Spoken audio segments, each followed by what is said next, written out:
லம்போதரனே அம்பாசுதனே ஆனை முகனே அருள் புரிவாய். காக்க காக்க கணபதி காக்க கற்பகநாதா துணை வருவாய்.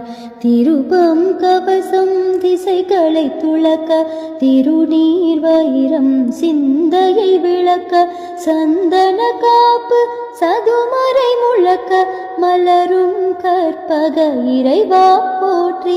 பிள்ளையார் பட்டி வாழ் இறைவா போற்றி. கலியுகம் காக்கும் கணபதி நாதா வலம்புரிநாதா அவயம் அவயம் அவயம் அருளும் இறைவா போற்றி. பிள்ளையார் பட்டி வாழ் இறைவா போற்றி. சம்பூதரனே சிந்தாமணியே சக்தியின் மகனே அருள் புரிவாய்.